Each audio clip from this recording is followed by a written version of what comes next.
Just before starting the video, I would like to say my condolences to the victims of the Manchester synagogue terrorist attack of 2025. I am just shocked at how someone named Jihad was literally allowed to enter the country. Like it's in the name, Jihad means struggle against the enemies of Islam. No wonder Nigel Farage is gaining traction in the polls for Prime Minister, as the political establishment has clearly taken their eye off the ball when it comes to mass immigration. Now onto the video. The thing is, there is this weird phenomenon going on in the political class, as if they're acting like defeating the political populist right is a Herculean task, or rocket science. They're acting like they're solving Einstein's theory of relativity, or proving the laws of the universe, rather than just simple policy. Reform UK actually isn't that hard to defeat once you see beneath the surface.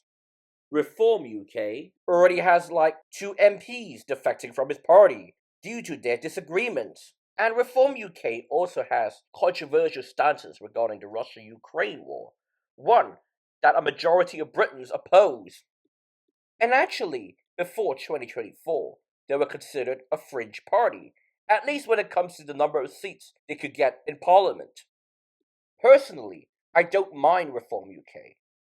I think for all of their faults, they are still preferable over the major parties.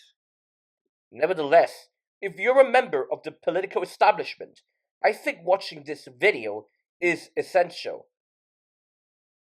First of all, Nigel Farage is not far right.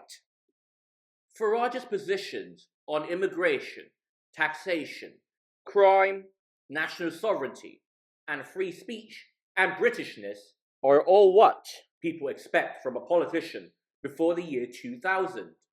And by discrediting Nigel Farage as far right, you risk people getting attracted by the actual far right, like the BNP or Homeland. I mean, people would think, oh, since the media is denouncing Farage as far right, might as well just go with the real thing. Oh, and by the way, calling Reform UK or any other populist party racist just enforces a siege mentality on the political right, and it also convinces the public that Farage isn't racist, especially if what they're proposing is considered rational for anyone living before the year 2000. And the fact that you have to backtrack on them shows how ludicrous or even libelous those accusations are. And this is even worse given the context that the comments were made after the assassination of Charlie Kirk. Secondly, token gestures or false and unfulfilled promises will not work. This is especially after the Boris wave, which allowed 800,000 plus net migrants into the UK. So it means people will be tired of politicians constantly lying to them since at least the 90s about lowering or controlling mass migration, and then doing the exact opposite. And yes, this includes Keir Starmer's defense of allowing asylum seekers to be placed into hotels. And don't start me with this phony cries about it being impossible or expensive. Trump has done a successful job of eliminating the threat of illegal migration or even mass immigration due to its curtailing of the H-1B visa with a $100,000 fee. The third thing the political class must do is not to give oxygen to Orwellian schemes like the Online Safety Act and the Blairite idea for ID cards. Issues like those have clearly boosted Reform UK, given their rightful opposition to those totalitarian ideas. Also, it should not only take the air out, but actively quell those authoritarian measures.